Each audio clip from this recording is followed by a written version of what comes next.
really important to get this course is a solid understanding of chapter 29. It's really a lot of the emphasis on this class. Okay. So for part one, basically these are the sections that we're going to be covering today. So we're going to talk about indications and contraindications, generally speaking, for surgery. We're going to talk about outcomes of surgical interventions, the different types of wound healing that we're going to see. And then in terms of, we're going to talk about periodontal flaps today. Okay. And what as we progress through chapter 29 and subsequent lectures as well, with a lot of the information today, you'll kind of see repeated in other lectures as well, depending on the different surgical interventions that we talk about. Okay, so this is going to kind of give you a good baseline for the rest of the information, and then start introducing the class. Okay. You guys are your things in your year. I know you've had a chance to go down the proper wet, right? Ontario. Here, soft flats. Love it. So good majority of you. Okay, perfect. So today we're just going to be talking about the nitty-gritty details of periodontal flats. Okay. And I will show you some videos as well. Fun. All right. Shucks, right? So the goals of periodontal therapy, just like with every type of periodontal therapy we undergo, same concept between surgical and non-surgical periodontal therapies in terms of goals. Ultimately, we're going in with the intent to stop the disease process, hopefully prevent the disease from reoccurring, and ideally, because this is where surgery comes in, we can provide regeneration to periodontal tissues. Okay?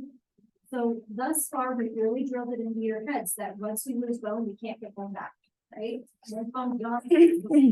The only caveat to that is if patients undergo regenerative surgical procedures, there are instances that we have the ability to stimulate new momentum growth, new gingival fibers, and even new bone. Now, the regenerative component of our surgical procedures, we're not talking about this week just yet. That's going to be kind of coming down the line. But this is really the only way that we're actually able to go through and make sure that we have regeneration happening this new surgical intervention. Okay? And ultimately, that's one of the main things we want to do. If we can't get the tissue back, let's do it. That's perfect, right? This takes a little bit of effort on both patients and clinicians how to make that happen.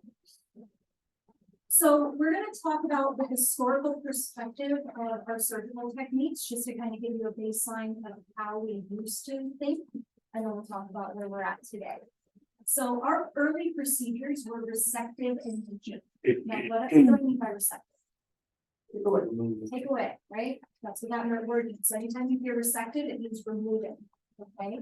So what we actually used to do in the back in the day is if we had patient pockets, here's a great example. Let's say that the pocket was a 6-7 millimeter pocket. That's going to be really hard to clean to right? 7 millimeters are tricky to manage. So what surgical techniques used to do, and we still have instances where this is done, we'll talk about that later, but all of our surgical procedures in the past would basically go in with the intent of flapping the tissue back, cleaning the surfaces out, but then what they would do is they would actually go in with the intent of physically removing the most coronal portion of the gingiva. And what would happen is when they remove that tissue, well, one, we're going to get recession, but guess what? The pocket can go from a 6-7 millimeter pocket to now 3 or 4 because we removed the top portion of the tissue. Right? So even though we're still having the same amount of attachment loss, removing that tissue basically reduces the pocket depth, which makes things way easier. Right? So this is a really good example of how they used to perform these surgeries. So they would go in, flap the tissue back, clean it up, and then cut the tissue away and look at the difference between these two in terms of their length.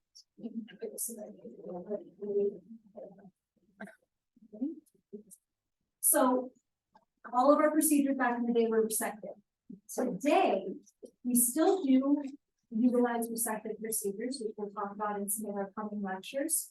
But what we kind of tend to drive away from resective procedures to be able to implement regenerative procedures. Because what we know now is that if we have the ability to actually regenerate the lost tissue via surgery, that's ultimately the way to go. We would much rather regenerate the tissue than get in there and cut things away.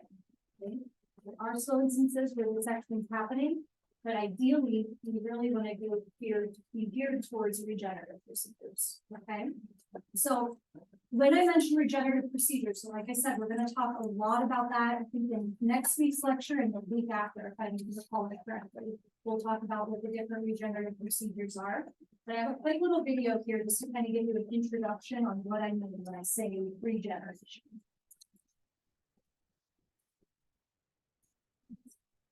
Many times the shape of a bone defect caused by periodontal disease means treatment can be directed towards getting the bone to fill the defect.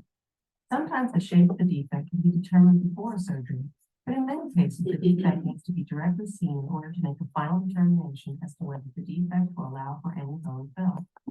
To get the correct type of tissue to fill the defect, the surgery needs to include the placement of a membrane just beneath the surface tissue.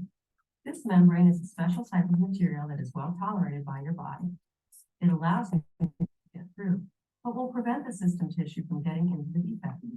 Limiting the type of tissue that can get into the defect encourages the defect to be filled with bone and connective tissue derived from the bone. The membrane typically is kept in place for 4 to 6 weeks, then either needs to be removed or is absorbed by your body. The defect will take longer for the tissue to mature, but over time the defect will have some fill from the base, limiting the probing depth and making the defect easier to maintain.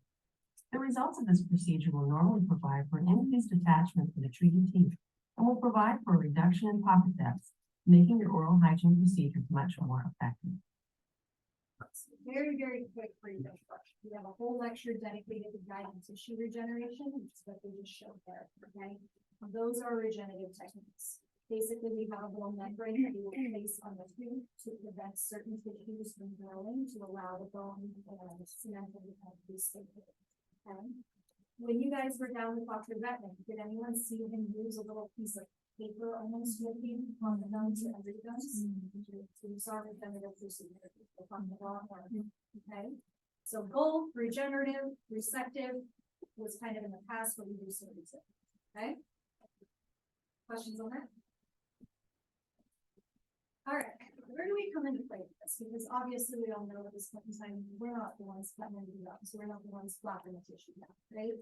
But it's so important for us to have a solid understanding of these different techniques and these different procedures, because what I think I've said this to you before, but what's going to end up happening is your dentist is going to come in and recommend the patient that's referred out periodontal. Okay, dentist is going to spend 5 minutes with the patient at most. They're going to answer as many questions as they can, but then they don't know. They have a busy schedule too. So guess what? The patient's going to turn to you and say, I'm nervous about this. What should I expect? Is it going to be painful? They're going to ask you a bajillion and one questions that they don't ask the dentist. And so you need to be able to be prepared for those questions to be able to answer them. And the only way you can be prepared to answer the questions about the procedure is if you know what the procedure entails. Okay, so that's why it's super important to make sure you have a solid understanding of this. Additionally, not only are we going to be the ones educating our patients on these procedures, or even referring, maybe the dentist doesn't even acknowledge that the patient needs to be referred, but you do. Right? You know that they can really benefit from surgery. So not only are we worried about education and referrals, but once the patient has undergone surgery, it's up to us to kind of maintain it, right? The periodontist is going to do follow-up appointments for sure. But guess what? They're going to be seeing hygienists for cleanings. And so it's up to us to be able to navigate post-op as well. A lot of the times, except if you end up working in a perio office, the hygienist is engaging in a lot of the post-op stuff. We have the ability to remove sutures. We have the ability to place periodontal dressings. Okay? And if you're working with a periodontist specifically, they're going to rely on you.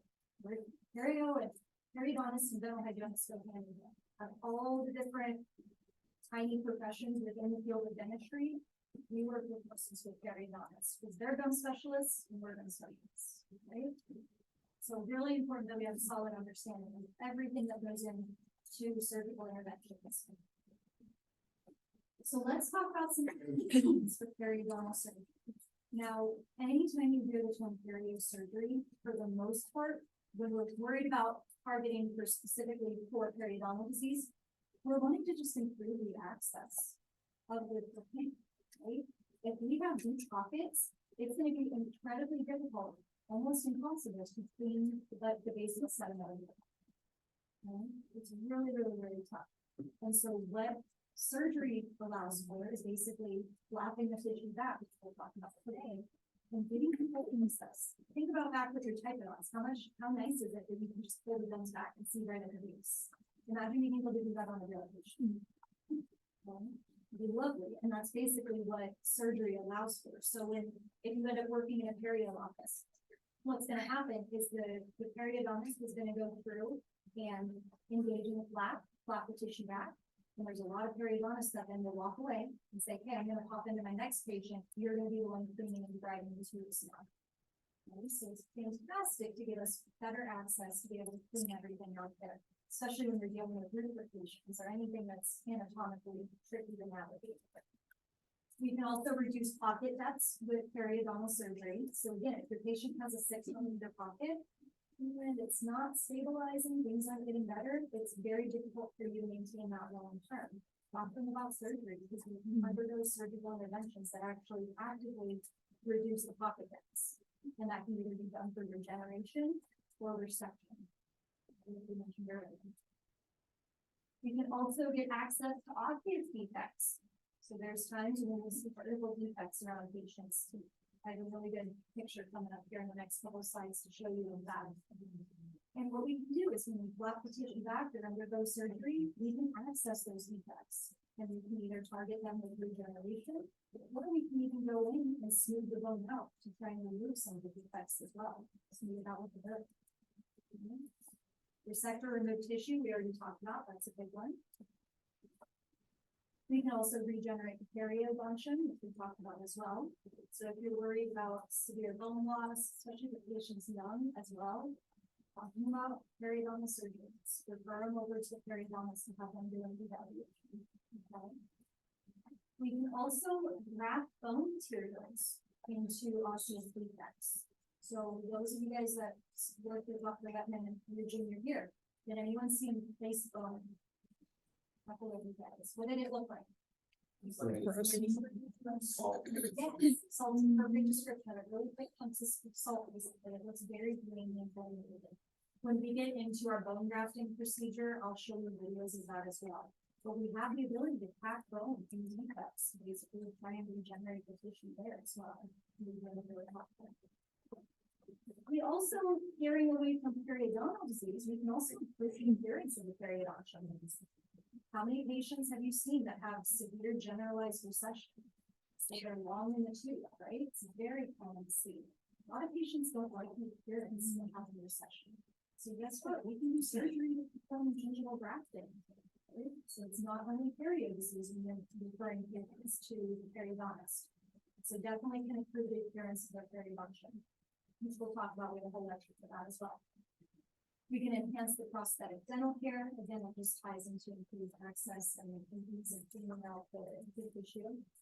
And then we can also place dental implants. Don't forget that with your periodontists. Okay? Periodontists are fantastic at placing dental implants because guess what? That's the periodontium, right? They're managing the periodontium. That's what they specialize in. So you might work for an office that does have a dentist that's willing to place implants, and that's totally fine. But if not, you don't always have to refer out to an oral surgeon for implants. Perio is going to be a really, really great resource to keep in mind in the spot. So let's say your patient's missing tooth number 19 when they're sitting in their chair. They don't want to get the bridge done because they've heard it's difficult to clean. Talking about an implant, refer out to perio for a consultation. Okay? So lots of different indications for surgery. Here's a really good picture that I was mentioning earlier of a bony defect. So in this image, kind of hard to visualize right there, get my mouse. This is all that's giving me flashback. Okay, so what you're seeing right here is the alveolar bone. And look at that defect right there. It is a humongous defect. Okay, so this is probably looks like a vertical defect on the X-rays, and this is definitely going to have very deep pocket time to do as well. We will not be able to access that or view that if you get the pocket tissue. So basically, if a periodontist sees something like this is a prime example of when they would want to place bone grafting material to try and regenerate the bone. Okay? So a really good example of a type of patient case that we would want to refer out for. Periodontists who would want those types of cases. So would periodontists ever do this and like let the hygienist in or no, or just either? It depends on the periodontist. I know Dr. Wetman has he'll usually flap the tissue back, kind of do the preliminary cleaning, looking at the tissue and everything, and then he walks away. And that's the hygienist. If they were scheduled to for your time, the hygienist will then come in, clean everything out, and then he comes back in to finalize it, post sutures and all that kind of stuff. So it totally depends on the procedure as well. But it's working perio is really fun. This is the kind of thing that they're into, because it's excellent and it's better patients. And the other thing, working in the perio office, just total side note, the patients are so beautiful, like they are so compliant because they're already willing to spend money to come to a specialist. They're already willing to spend money to invest in their oral health. So anything you tell perio patients that are in a perio office, they're gonna listen to you, which is fantastic. How frustrating is it? Really, in one ear and out the other with some patients, right? You don't see that with perio practice patients. So, yeah. All right, so I mentioned reduction of pocket some of our indications for surgery. Keep in the back of your mind, we want to try and reduce our pocket depths, either through resection or regeneration, because a 6-7 millimeter pocket is possible to manage. Whereas if we can get that sucker down to a 3 or 4, way easier to manage. So basically, if we can reduce the pocket depths for patients in the surgery, not only will it make it easier for them to keep clean at home, but it'll also make it easier for us to keep clean as well. Keep that in the back of your mind. Pocket reduction is a big component of our surgery. We're with the intent of figuring out ways that we can reduce their probe depths when they're going through surgery. So now let's talk about some contraindications. Now, most of the contraindications for periodontal surgery are relative. What do I mean by relative contraindication? Maybe with caution, absolutely. And when we're talking relative contraindication, we're paying risks or benefit. Okay. So these, if a patient comes to a periodontist with the following topics that I'm going to talk about, it might be grounds for saying we're not doing surgery, but it might not necessarily be grounds for that. Okay? These are just kind of things that will pop up like as a red flag for the periodontist to kind of investigate further before doing surgery. Okay. So we'll talk about each of these very no doubt. Basically, there's certain systemic diseases we don't know about for, which surprise, that's not talking, right? Systemic disease comes into play with everything perio. Patients that are totally non-compliant with self-care. I can tell you right now, Dr. Wetman will not do any surgery on a patient that's not going to be compliant. What's the point? You're going to spend your bowels, surgery is very expensive, okay? So patients are going to spend thousands of dollars to not brush and floss their teeth just to line back up in his chair. You're not going to do it, okay? Patients that have a high risk for dental caries we'll talk about. And patients that have unrealistic expectations. Okay, it's really important that we make sure that patients' expectations are something that we can achieve with surgery. When Dr. Wetman comes out, we'll talk to you guys a lot about that as well. So let's break into each of these here. So systemic diseases and conditions. Obviously, if they have a recent history of a heart attack, we really don't need to touch them, especially if it's within the 6-month time frame. Okay. Again, that's kind of relative though, just completely depends on patient case and surgery and what's going to be there. Again, these are things that we should address by. Uncontrolled hypertension, absolutely. Okay. Big issue with uncontrolled hypertension and uncontrolled diabetes. Both of these, especially diabetes, we know about diabetes, but these will both cause issues with wound healing. Right? Which obviously we're worried about wound healing when we're doing non-surgical therapy. We are for sure worried about wound healing when we are actually cutting the wound up. We need to make sure that that patient is able to live. And if patients have uncontrolled systemic diseases, that can really impede the wound healing process. Certain bleeding disorders. Not all of them, but if there's certain bleeding disorders at play where patients don't have the ability to clot, that's grounds for a little bit of concern, right? Because you'll see with some of the videos that I showed today, once you take a scalpel into that tissue, blood's fine, right? And if the patient doesn't have the ability to clot their blood, you want to be cutting into their tissue. Something to kind of consider, right? Kidney dialysis, that's another area that we kind of will get a little on the fence with. History of radiation to the jaw. Okay, that can be an issue as well, because as you start cutting into the tissue, especially if you start touching a bone and engaging in osteoplasty, smoothing out the bone, that can lead to osteoarthritis. Okay, we don't want to do that. And then for sure, HIV and AIDS infection. And we really want to promise some of those patients as well. Again, kind of makes sense, these are all things we talked about in vasculosis and concerns with periodontal. Self-care non-compliance, so I mentioned this is a big one, especially for Dr. Webb. He really isn't gonna be okay with dealing with surgical interventions on a patient that isn't going to be compliant, okay? So a lot of the outcomes of surgery and a lot of the outcomes of anything, they really do rely heavily on the patient. So what I mean by that is that the surgeon could do an absolutely beautiful, beautiful periodontal flap. They could do excellent guided tissue regeneration. They can get the bone to come back. They can get the pocket depths to reduce the 4 or 5 millimeter pockets. It can be perfect technique. That if the patient doesn't follow through on their bone care regimen or follow through with coming in every 3 months afterwards, they're going to want to have them great, right? And a periodontist is not going to want to, one, make patients pay for that much money, and two, these are uncomfortable, right? Surgery isn't something we take lightly. This takes quite a bit of post-op healing. Patients are uncomfortable afterwards, so he's not going to want to go through and put a patient through financial stress and pain or discomfort, like we have discomfort after surgery just for them to need it later. Okay, so patient compliance is huge, and that's why, as I mentioned earlier, the patients who do see in perio practices are usually pretty darn compliant because they've made the financial investment into their health. Okay. So if they have poor self-care after they've undergone perfect surgical intervention, they're gonna have a poor outcome of the surgery. And it's at no fault of the surgeon at that point, it's just patient management. So self-care non-compliance is a big one.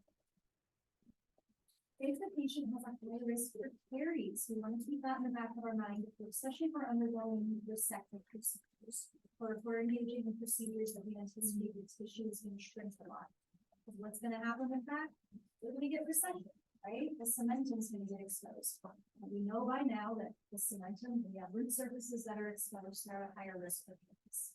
Okay, so if the patient already has a very, very high risk for caries, we might want to consider other surgical options. And that's where the periodontist comes in play, because maybe if the patient's at high risk for caries, they're not going to want to do resective procedures. They're going to want to do regeneration. We'll be trying to avoid this from happening. And lastly, our unrealistic expectations of surgical outcomes. So the reason I love Dr. Wetman so much, and most periodontists are really, really good at their patient education. He spends a good amount of time educating the patient on the surgery and what to expect after the surgery as well. Not only the post-op comfort or anything like that, but even for what things are going to look like. Okay, because he wants to make sure that patients are fully aware of what he is capable of doing with the surgery. And there are still some limitations of surgery. We do the best that we can, but there are instances where it's not going to be restored 150% of the things once more. Okay. Prime example of that is look at this down here. Any ideas what that is? Gingival graft, excellent job. Talk about that more in 3 weeks from now. But if your patient comes in and says, I want my recession taken care of, okay, and we don't properly educate them on what it's going to look like afterwards, do you think they're going to feel a little mad if they see this and they weren't expecting it? Right? So that's what I mean by unrealistic expectations.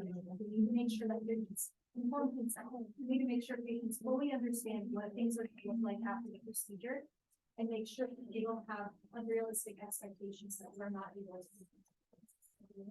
Because then guess what? The patient just spent thousands of dollars and weeks worth of healing over this, and now they're back in the chair mad because they don't like this one down. So any questions on that?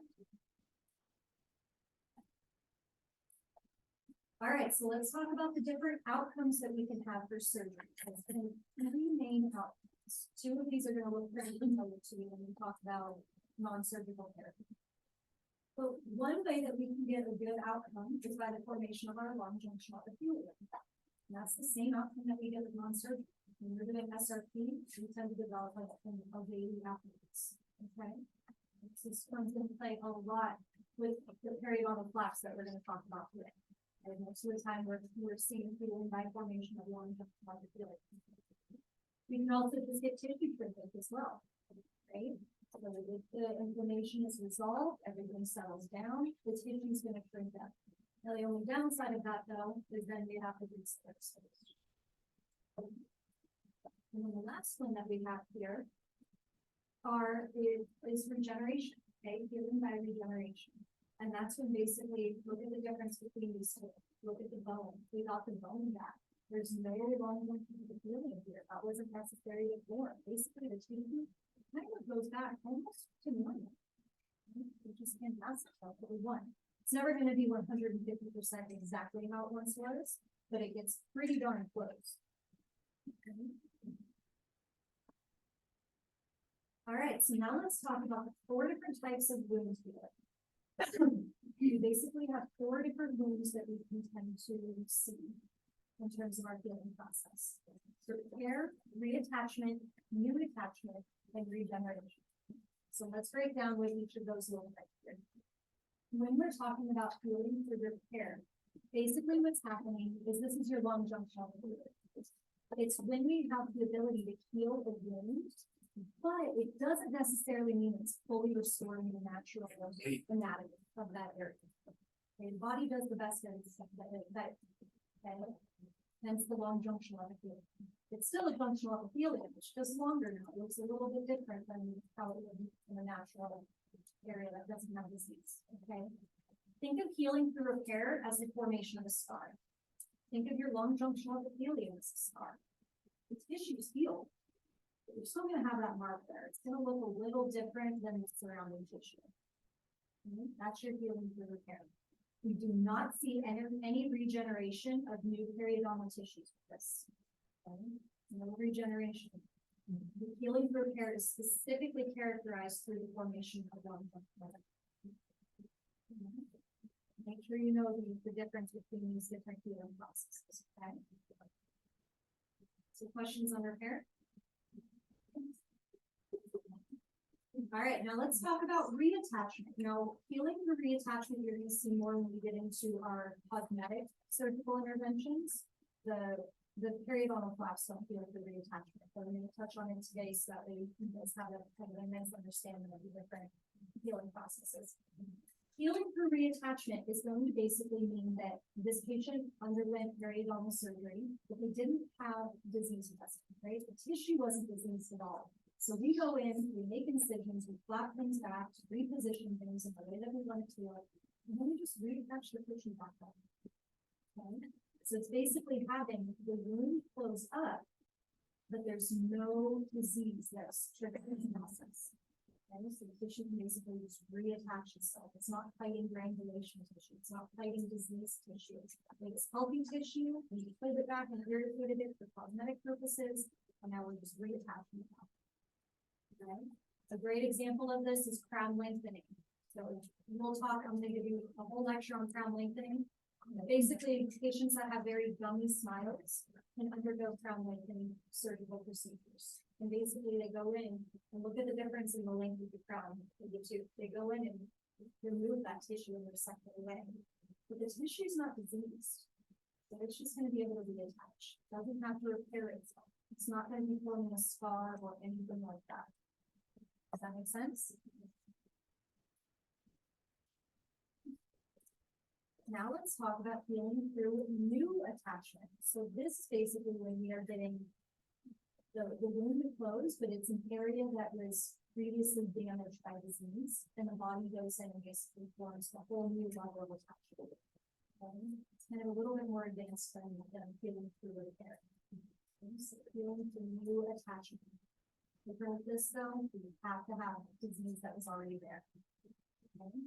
Have to have disease that was already there.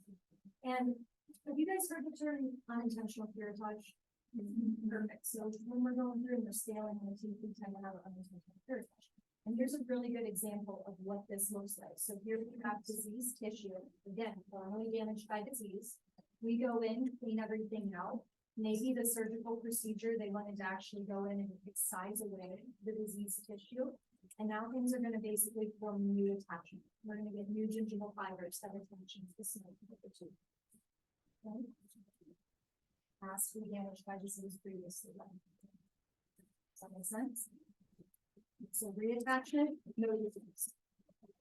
New attachment, this reattachment. Okay? All right. Last one here, healing through regeneration. This is one of the funnest things about it. This is when basically you have the ability to restore the tissue and the anatomy of the disease that once was there. Okay, so you're basically fully restoring the tissue. And that leads to the development of new cementum, the PDL, the fibers, and the alveolar bone. We're regenerating this tissue to form it. This is the only way that we're really ever going to get the development of new periodontal tissue. That is through regenerative procedures. Now, we'll talk about this more when we actually get into our regenerative procedures, but the one downside of them is that we lack predictability with regenerative procedures. We have an anticipated amount that we know think the patient's going to heal, but it depends on the patient's body, right? Case by case basis. So we do lack a little bit of predictability with regenerative procedures, but you'll see when Dr. Wetman comes in and he shows you some of the cases he's done. It's wild doing on regeneration with certain patient cases. It really, really is magic. And I think it's crazy. Okay, so that's going to be your healing through regeneration. And the only time we're going to get healing through regeneration is when we're undergoing regenerative procedures. Okay? Regeneration is not going to happen with any other surgical procedures unless we're specifically going and looking into regeneration. Okay. Questions on that? Okay. Let's get through these next few slides on the wound closure, and then we will take a look. So on the topic of wound closure, not only are we talking about the different ways that our body heals, but we're also going to talk about the ways that the tissue comes back together as well. Okay? And there's 3 different types of degrees of wound closure that we can see: healing through the primary intention, secondary intention, and tertiary intention. Okay? So these are completely separate from the healing through repair, new attachment, reattachment. Okay? Those are their own category, and then we further break down the wound healing into this category as well. Okay, so it's usually one of the previous 4 slides that I showed you with one of these going in. Okay, so let's talk about what these entail. So when we're talking about primary intention is the best type of wound healing that you can pull for. Okay, think of primary intention always associated with sutures.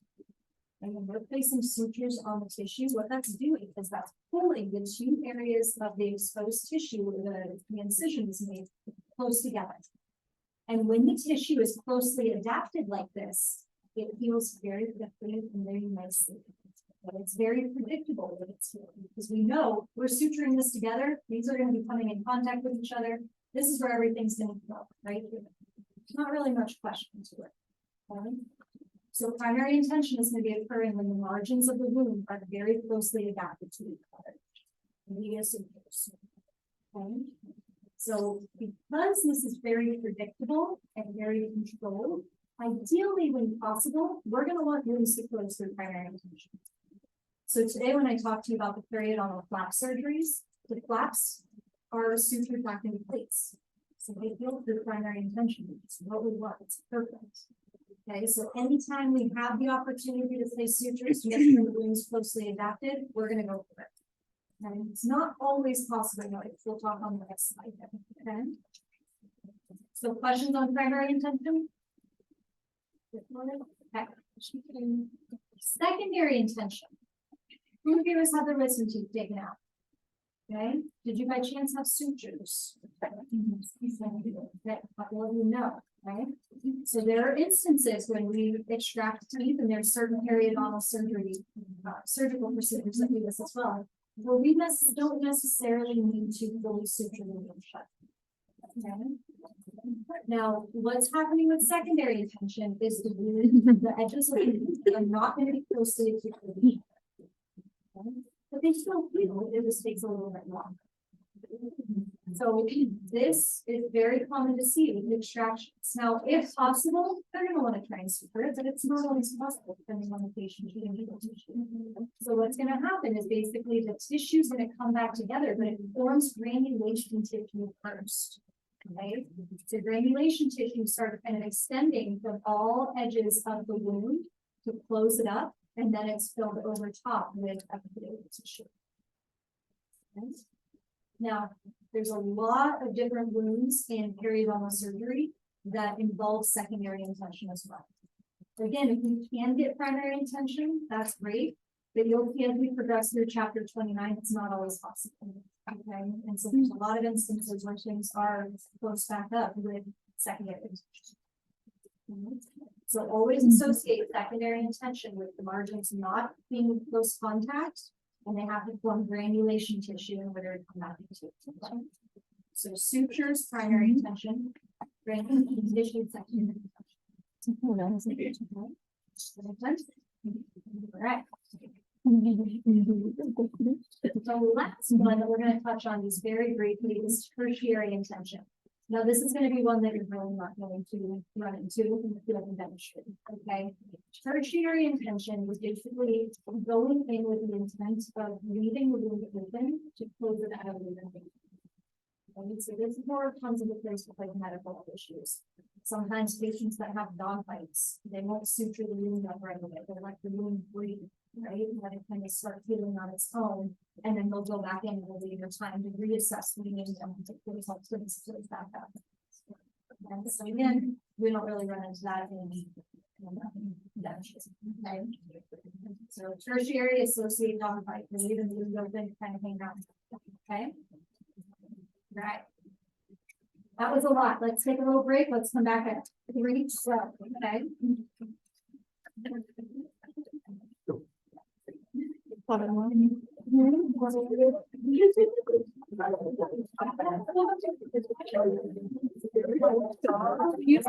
When you were really?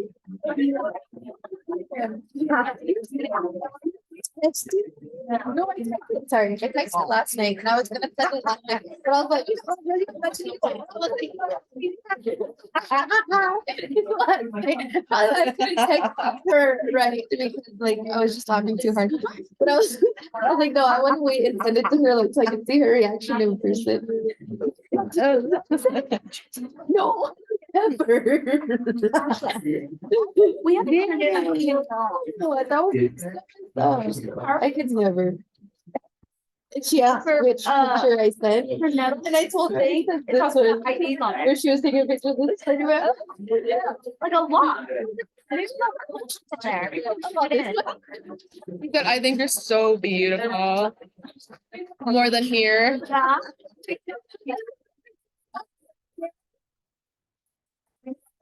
That's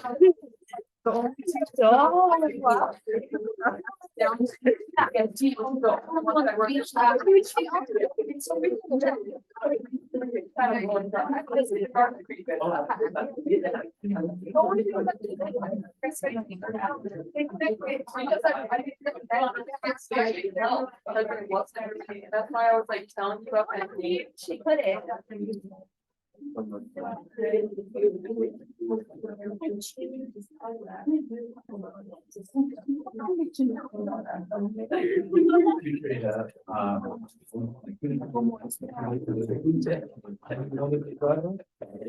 Siente caliente. Yeah. Because I'm charging it and I'm recording. Oh. Check your launch best laptop. Kind of is like outright.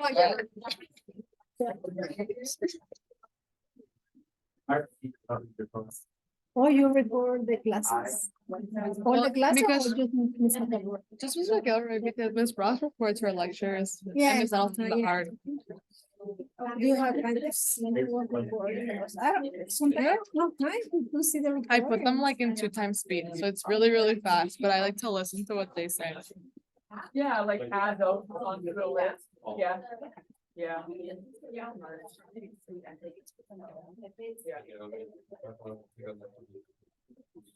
Yeah. Yeah. So.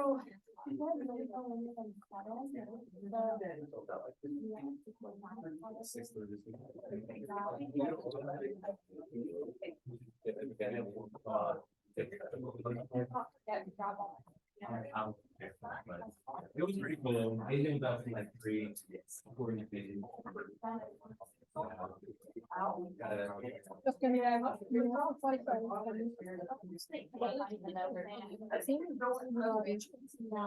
I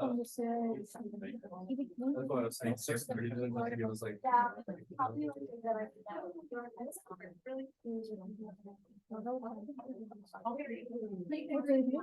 What is it called? Yeah, that is like a miracle. Yeah. Yeah. I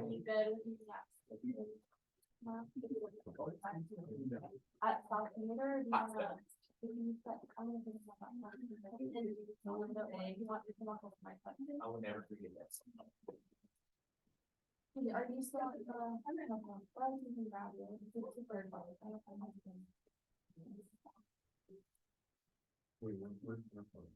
don't know. Like, So it's like,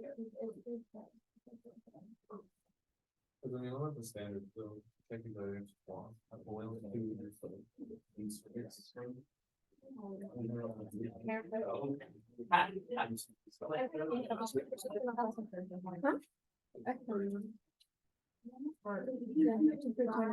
Well, I'm just saying, like, you don't have to do it.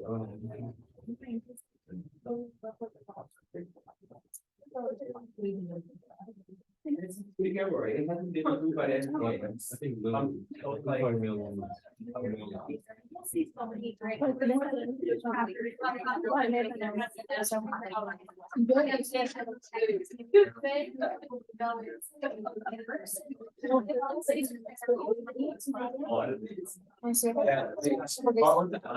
impact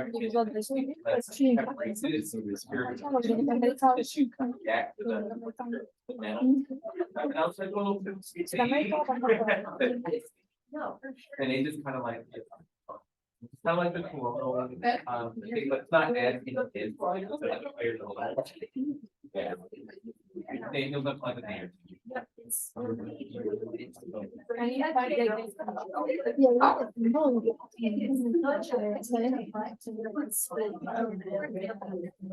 I didn't think ever, they wanted to get it help. Let's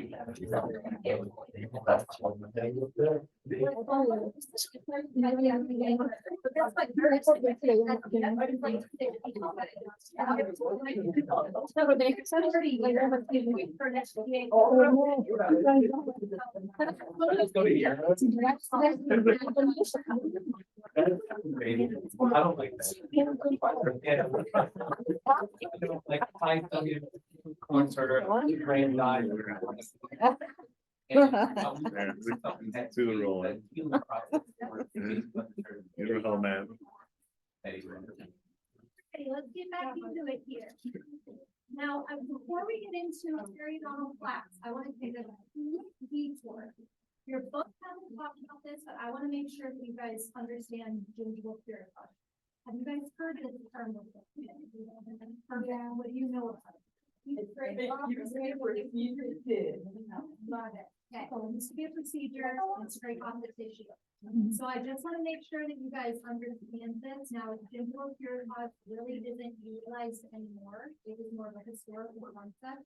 We actually recently just last year, do you feel that? Within the last 2 years, we've actually removed gingival purification from our curriculum because it's no longer evidence-based. Why am I making sure you know it?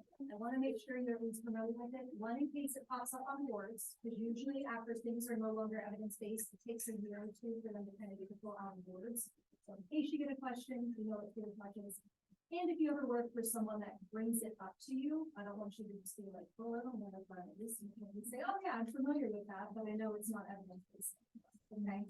So basically what you guys already said, I'm not gonna spend too much time, that instead of going into the intent of scaling the cementum, we flip our instrument backwards, so you're using the wrong end, and you're scraping using that high edge to basically remove the junction up and in here.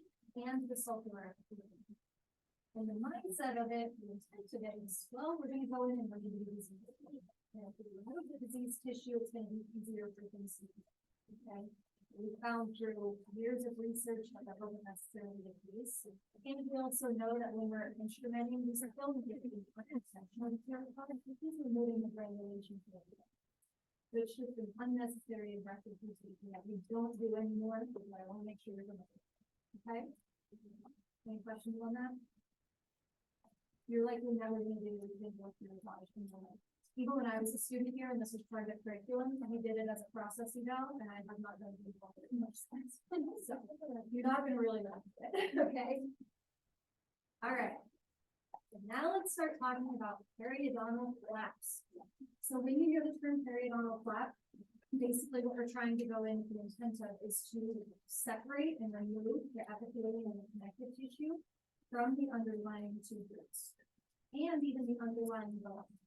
Okay, so there's two different types of periodontal flaps that we'll talk about. One that goes in with the intent of kind of keeping the bone covered, and the other one that goes in with the intent of exposing that bone. We want access to the osseous defects so we can address them.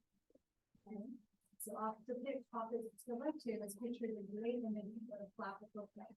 And I'll show you a bunch more pictures and videos very soon too. You can see the tissue pulled back, it's being retracted with our elevator here, and we have full access to the full blown cementum of the tooth roots, and the bone. If you think that's gonna be way easier to clean down here with it exposed like that versus having to fight with the tissue all the way up here. Okay.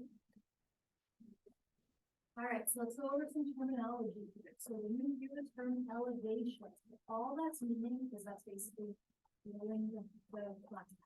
Okay, so when you hear the term elevation associated with the flat being pulled back, the flat would be elevated. Okay.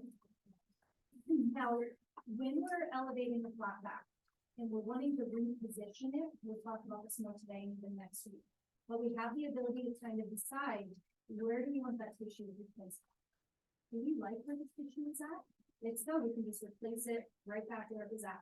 Or if we want to move it somewhere else to basically improve the contour of the gingiva, we can also do that as well.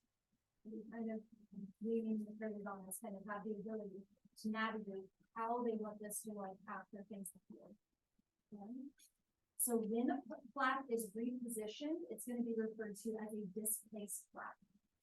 And I have a couple more slides to talk about that as well, so we'll go into more detail. The displaced flat basically means that it is not in the position it once was. We moved it somewhere else. And by move it, I mean like literally just shifting it to the side and shifting the frequency or plurality. Okay. All right, so indications for periodontal flap surgery. Now, when we talk about periodontal surgical techniques, most of our surgeries are going to involve that. Okay, so even regenerative procedures are going to start with periodontal flap. Okay. So we talk about it in this first lecture to kind of give you a good baseline to continue on with the other procedures that we can dive into.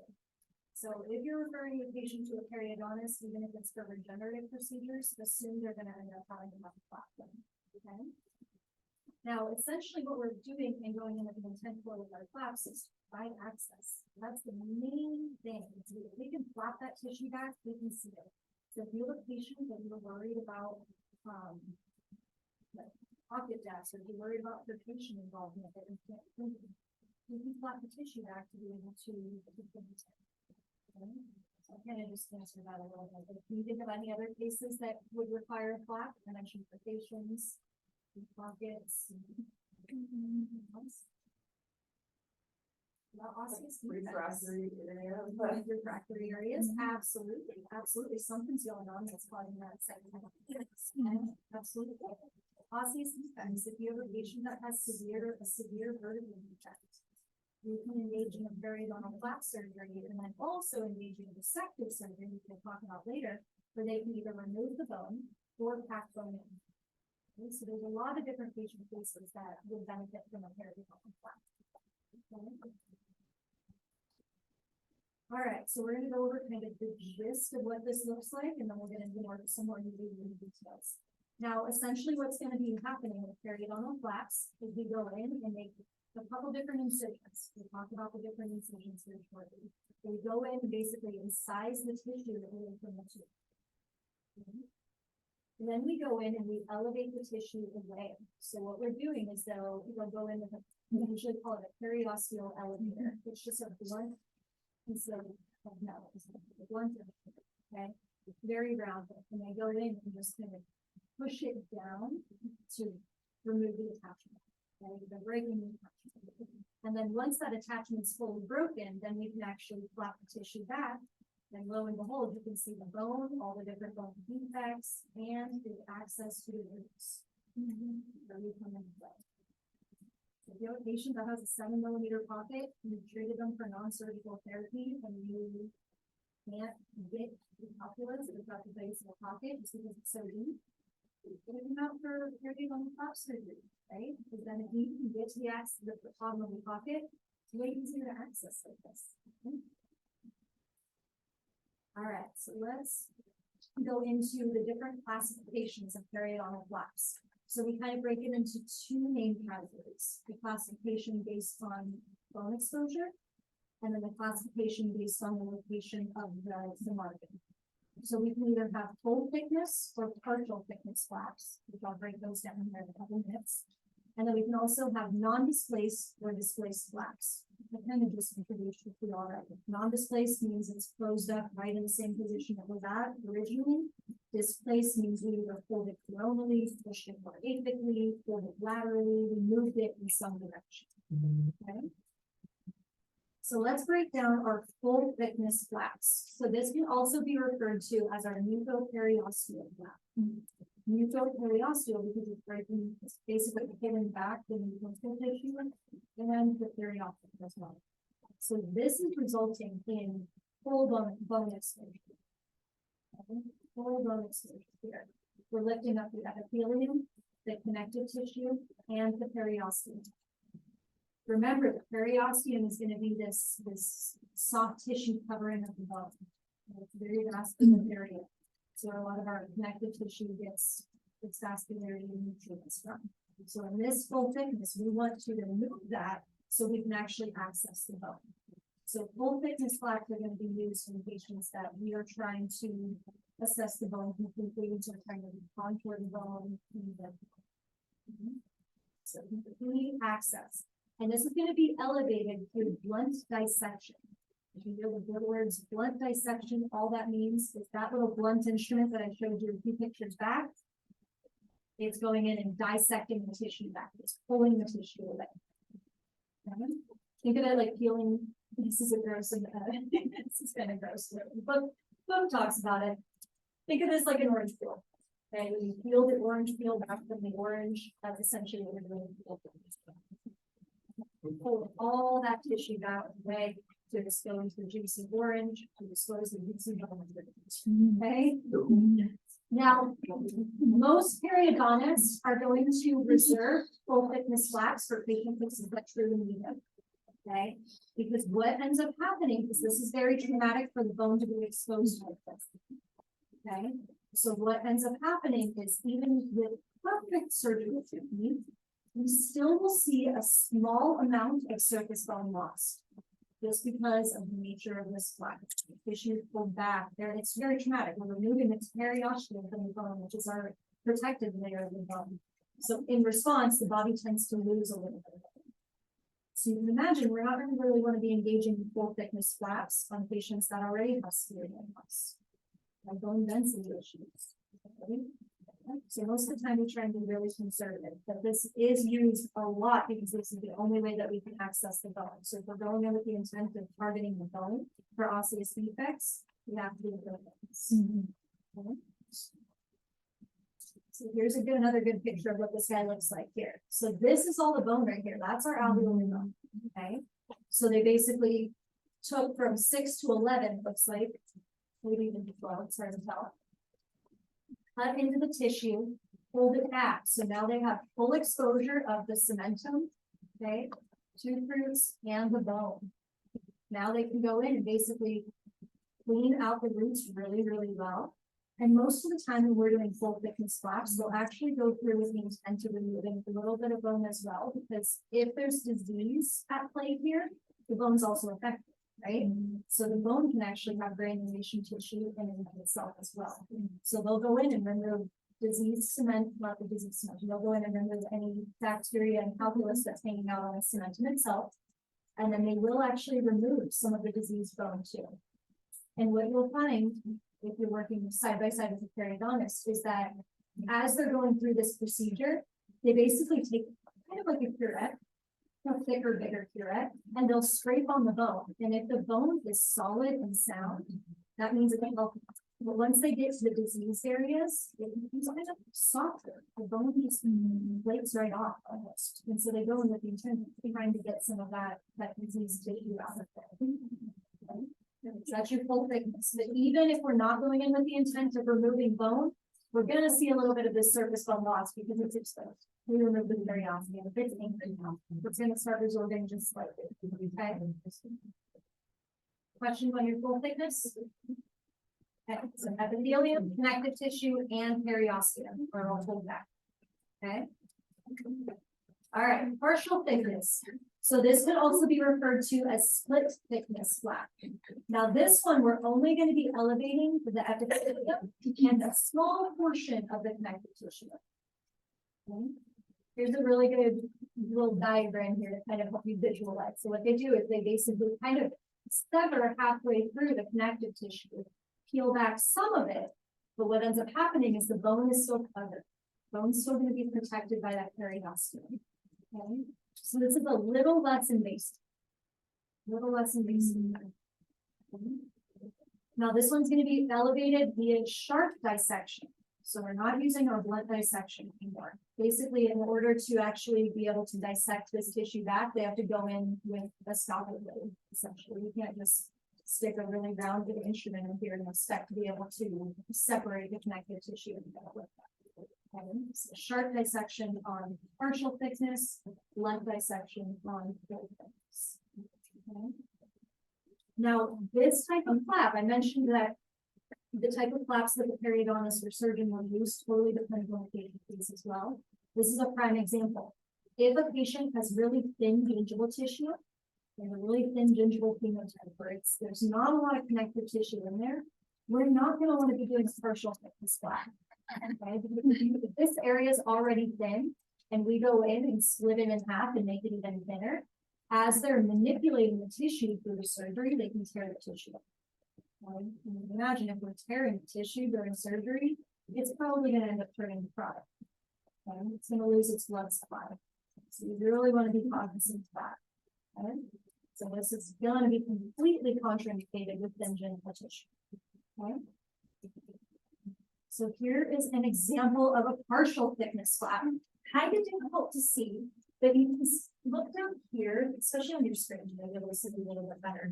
You can see there's signs of that periosteum and gingival connective tissue still covering the bone. Okay, even though up here it looks like this is bone, this is also periosteum. So the bone's not fully exposed here, which is great. Okay? But what's also nice about this is even if the bone's not exposed, guess what? We have full exposure of these roots down.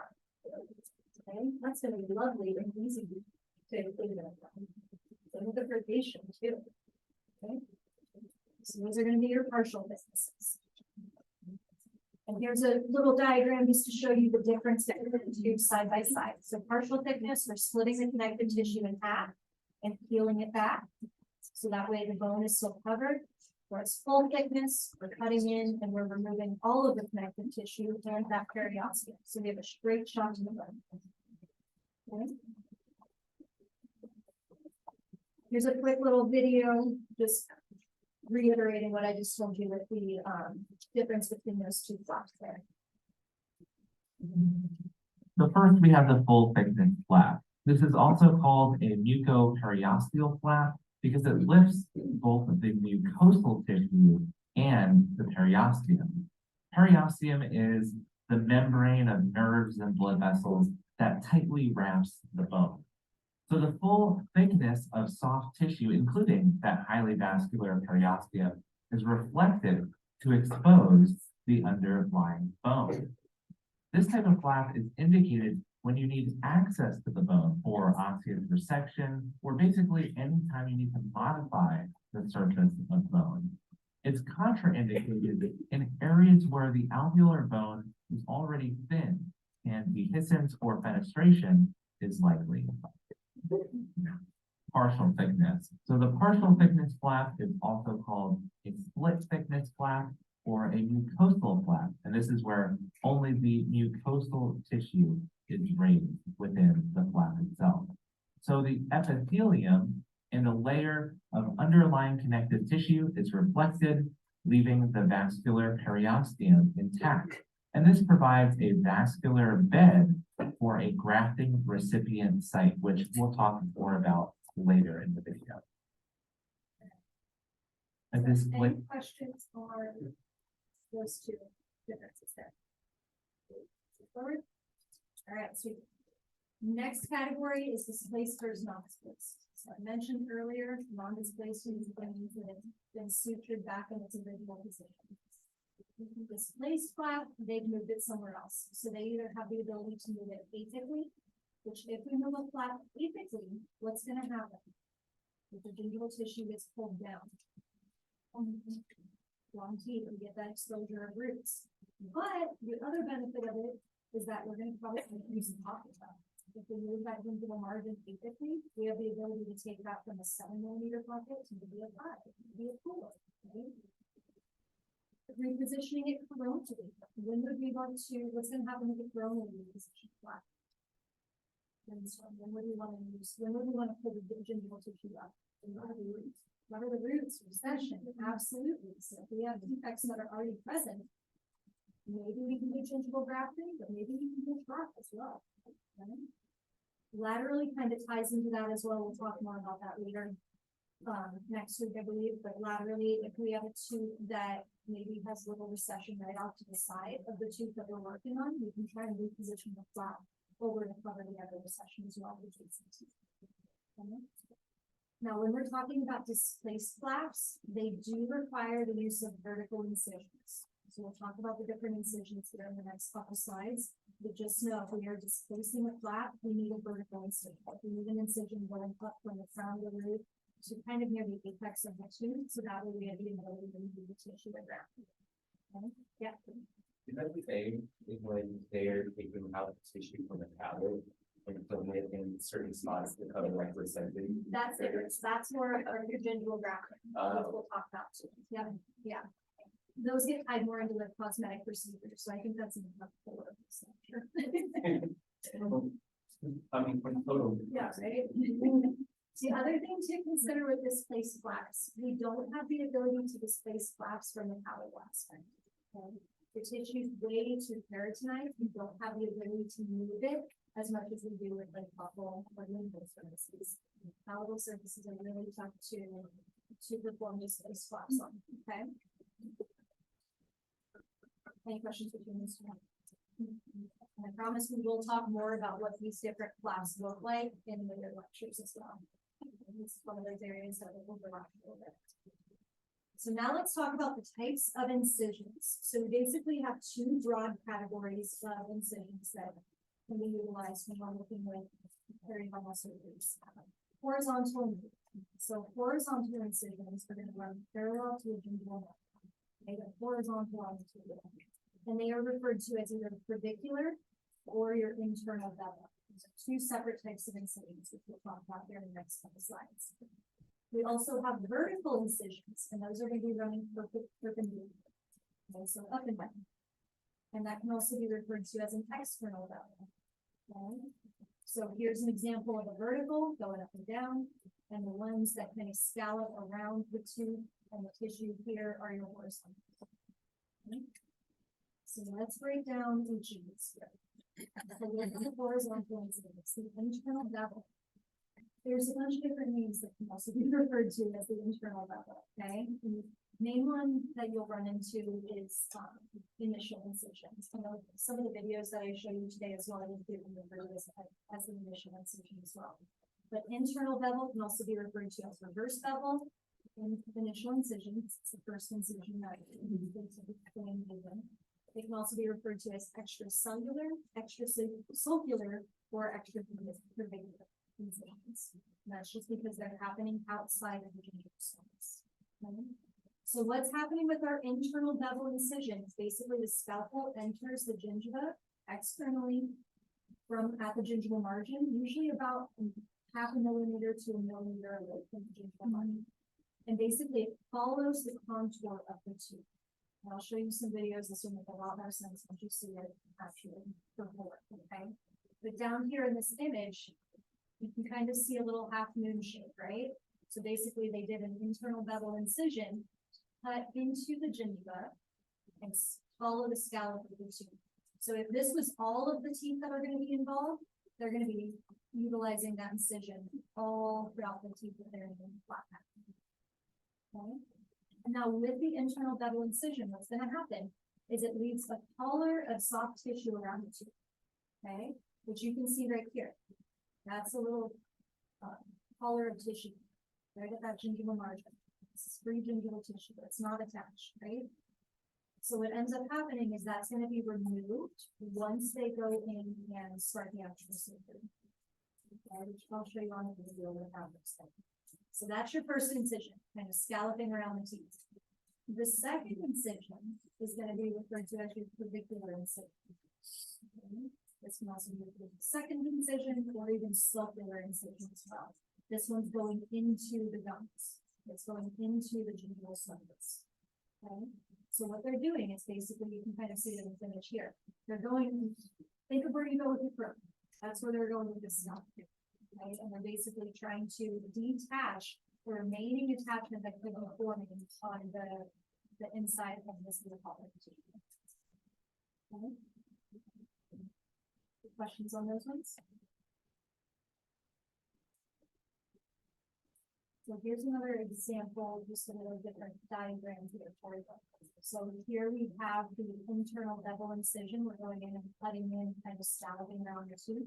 And then they go in with the clavicular incision to basically access the remaining of that tissue. Okay. Now, the other incision I want to talk to you about is the external bevel incision.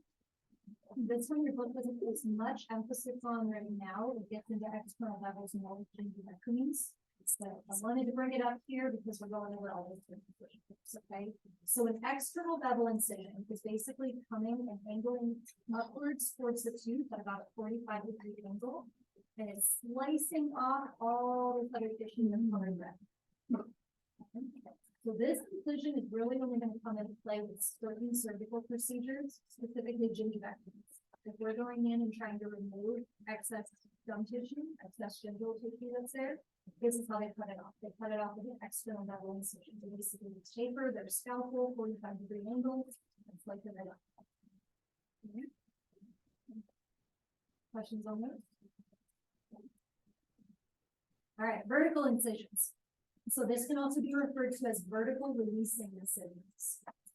What these are going to do is they're running perpendicular to the gingival margin from occlusal to apical. Okay, you can see this image right here. It's not the best image. I wish I would have it out a little bit more. But this right here is your vertical incisions.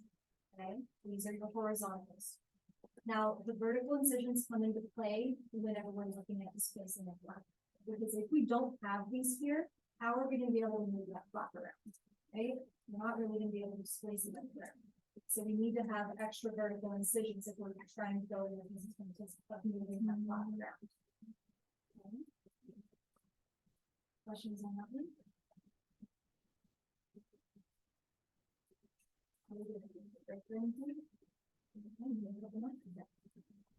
All right, so now let's actually talk about flap for access. This is one of our main periodontal flaps that we can run into.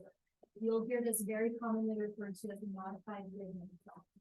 When Dr. Letman comes and lectures to you, he's going to call it a modified.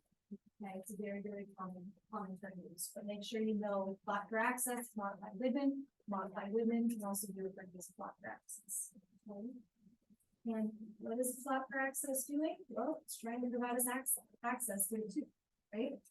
So it's going to help provide us access to the tooth roots for root preparation. And what I mean by that is either removing the disease process, we're doing calculus on the tooth, or even preparing the root for regenerative procedures.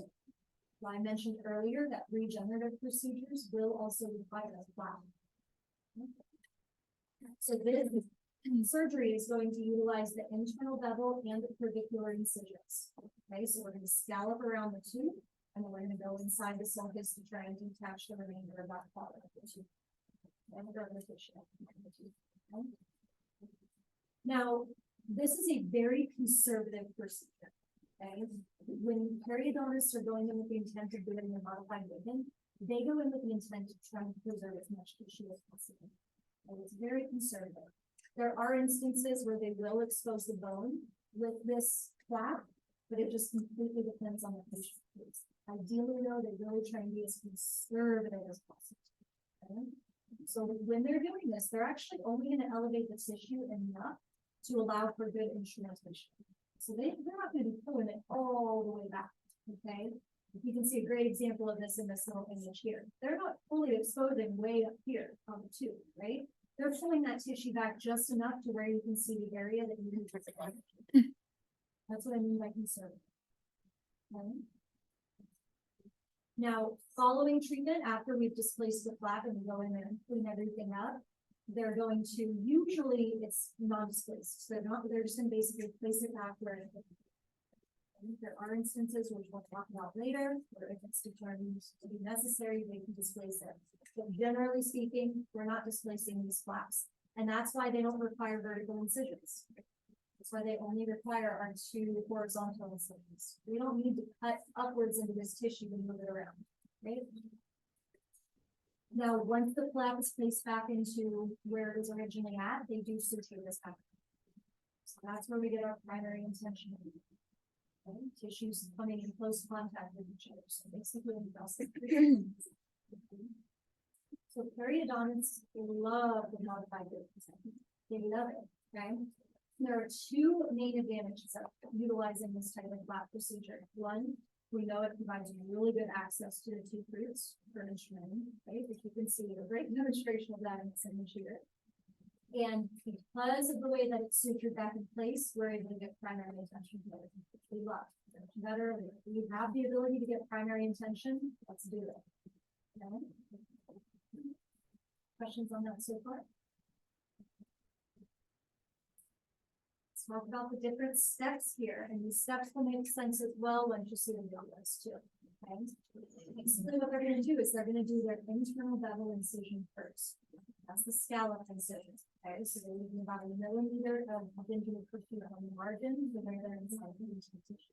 Okay, they're going to scallop around the teeth that they're holding flat back. Okay.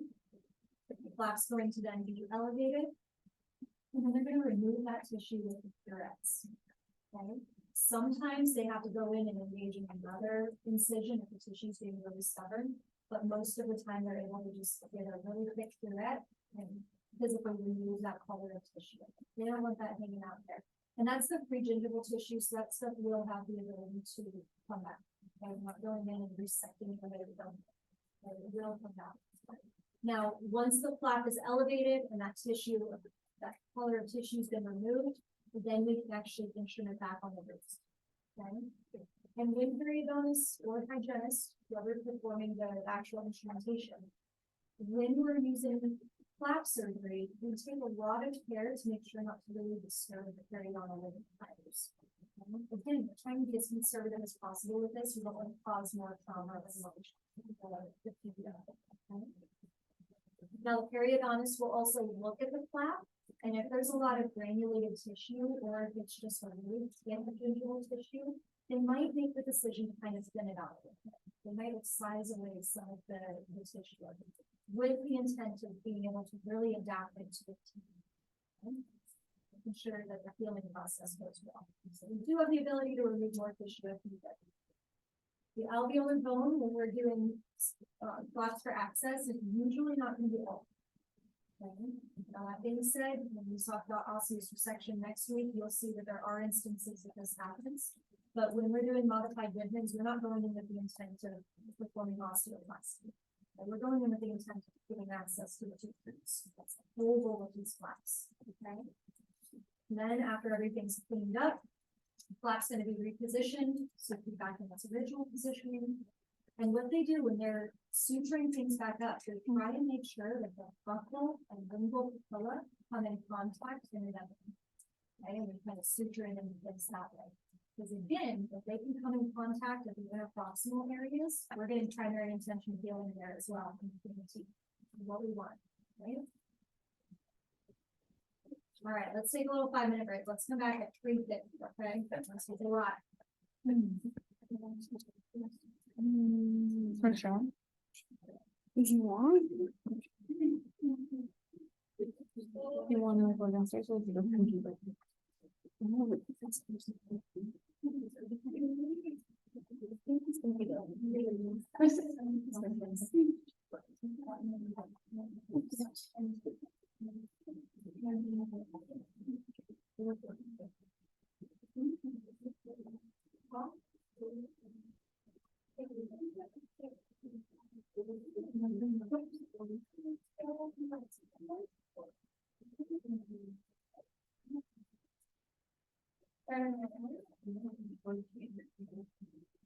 It's like never enforceable.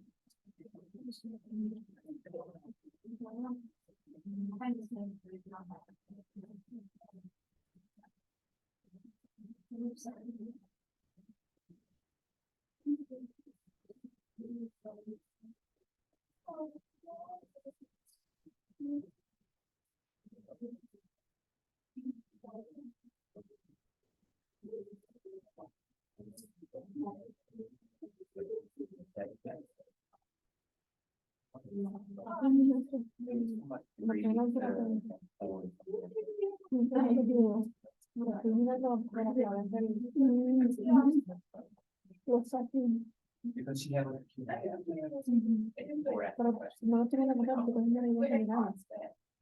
So one of my friends, he was just like, yeah, because that she made some jokes about it. But other than that, he said that she was some about it, since I'm about it, for sure, the medical program. I was going to support it in that department.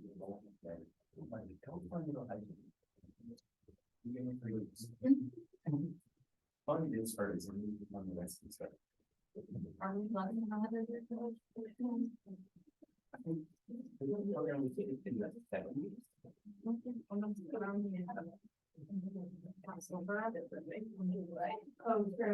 Program like started, yeah. The what, the 50 hours?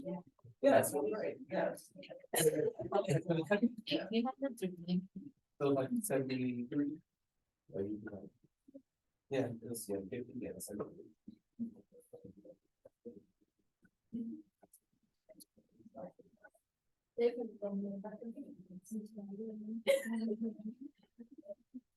That means this program.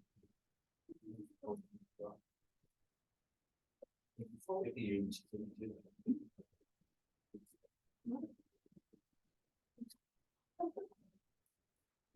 They want.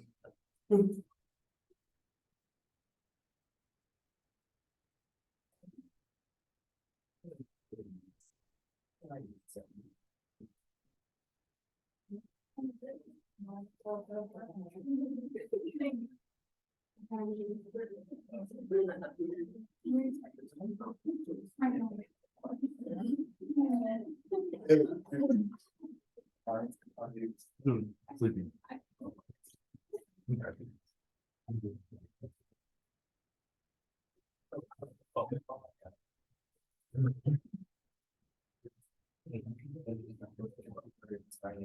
I know.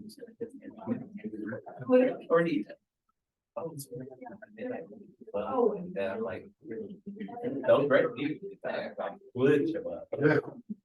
I might. Then I.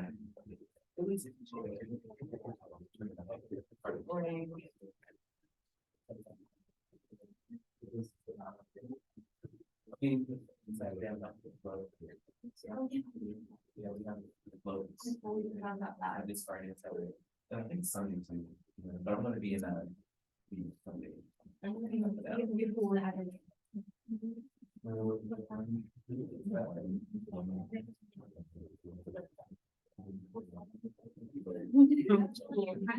Andy. Well, no, my friend was just coming in, and then we need to all over sleeping. Alrighty, yeah, so I think we're gonna be able to. So, still continuing on with our plan for access. Feeling after the fact, what's pretty feeling that we don't see. This is one of those ones that you see feeling through the. So we're gonna get the formation of the long term creating. And we're gonna do the process. I thought last week we know. Wait until to maintain.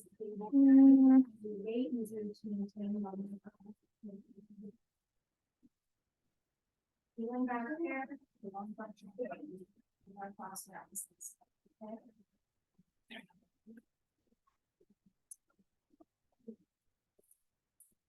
So here is a little visual breakdown of what the modified vision technique looks like. And again, I have a video of the video.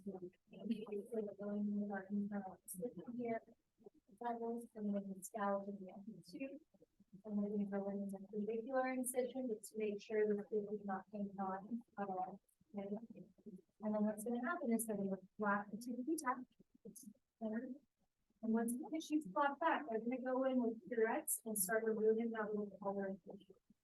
You can see I'm removing it in this image and in this image right here. This is that tissue that's being pulled in. Okay. And then once that color tissue's gone, then they have full blown access to roots and they're getting protein, pinching around there, and suture even that after. Okay.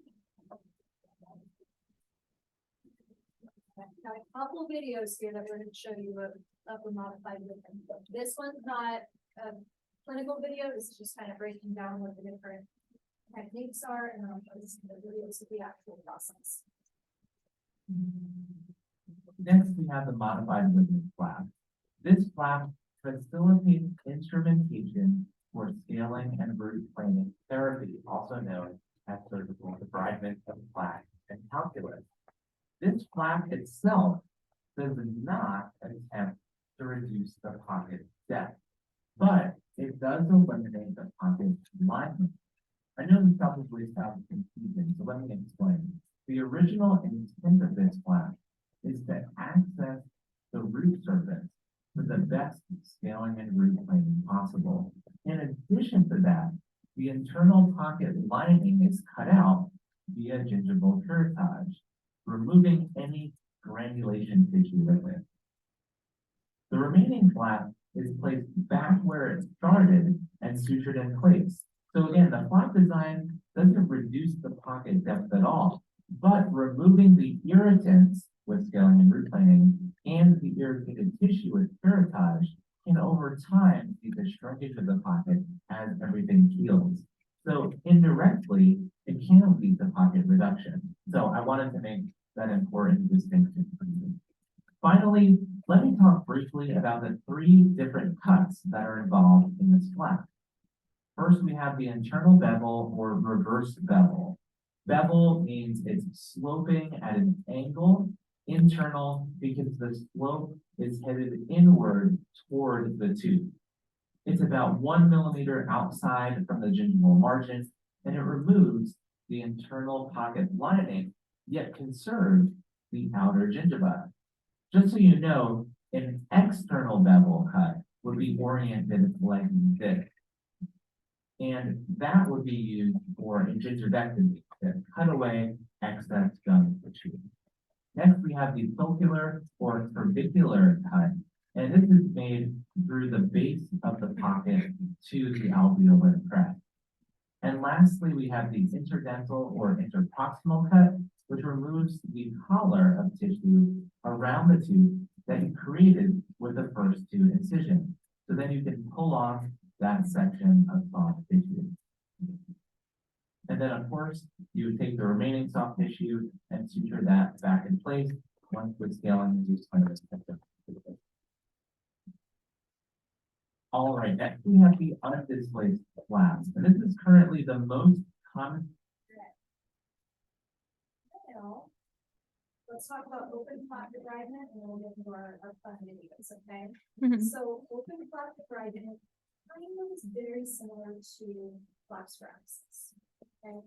There's usually two big differences between the two. And the reason I haven't tried so closely is like the reason. Okay? Main difference is that with our open flap debridements, we get more extensive flap. So it's not going to be as conservative as it is with the modified debridement. Okay? We're going to be totally flapping this guy out. And most of the time we see our access, we all be able to just. So open flap debridement is they're running flap back, all that tissue you gain access, everything I need. Okay. Now, another main difference here is that open flap debridement can involve displacing into a different area. Okay, so displace flatten and then suture it somewhere else. For the modified Whitman, they basically flap the tissue back just enough to clean in there and then suture it back right where they found it. For open flap debridements, they're gonna fully elevate that tissue back, have access to bone, have access to the roots. And then if needed, they can displace it as well from there. Okay? And so let's talk about the steps in open flap debridement. It's very similar to the modified Whitman here. Basically, we go in with our horizontal incisions. The type of incisions between the internal or the clavicular just depends on the patient case. Okay, so it's not as specific as the modified Whitman. Okay. If we have a lot of keratinized tissue, they'll go in with both the clavicular and the internal bevel. If they don't have a lot of keratinized tissue, if the tissue's kind of thin, they'll usually only go in with the clavicular incision, the one inside the sulcus, to try and help preserve tissue. Okay, so it just depends on the type of tissue that they're working with. Okay. Open flap debridements might require the vertical releasing incisions. So modified Whitman usually doesn't have vertical releasing incisions. We're not displacing the flap afterwards. We don't even move that tissue around, right? We just take our periodontal incisions, pull the tissue back, and that's it. Open flap debridement, they might need to actually start slicing upwards into the gum as well, so that way when they reposition it somewhere else, they can do it. Okay? Full thickness flaps then going to be elevated to provide access to the roots and bones. So very similar to a modified Whitman, we're flapping that tissue back, but here we have full exposure. Okay? They're still going to go through and remove the granulation tissue from the tissue itself. And they'll also, because they have access to the bone with open flap debridements, they'll remove the tissue of the bone as well, from the chronic tissue. So the disease tissue, drain the liver tissue. We're gonna go through and thoroughly instrument our roots, just like before, with our modified Whitman. Now, because this one gives us full access to the bone, we can engage in osteoclasty. Okay, any idea what osteoclasty is? To manipulate the bone. Yes, manipulating the bone. So osteobone, plasty is recontour.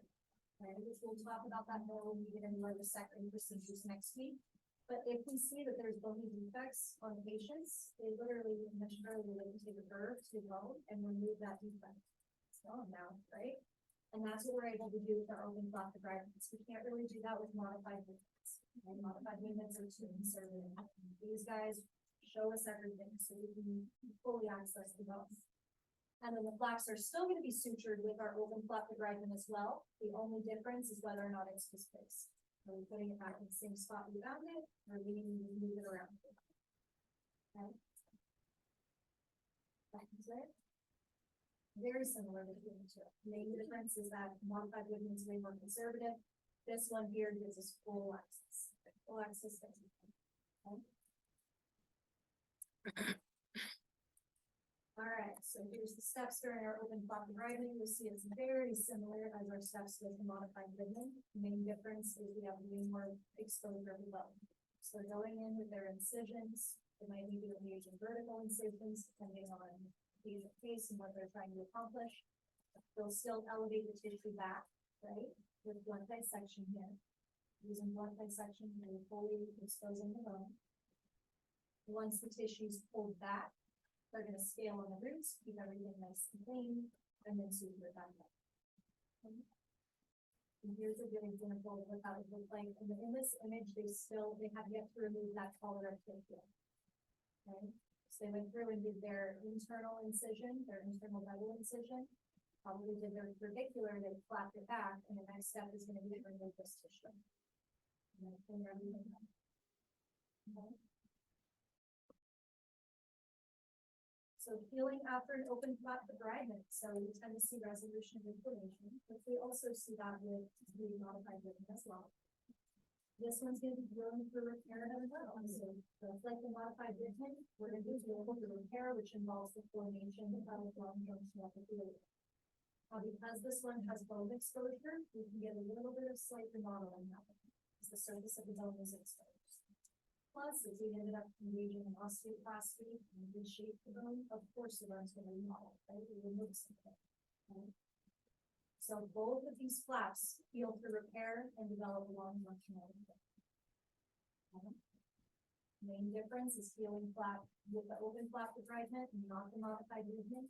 We'll tend to see more remodeling for them, which makes sense. We've been exposed to them. We possibly reshape the bone as well. Okay.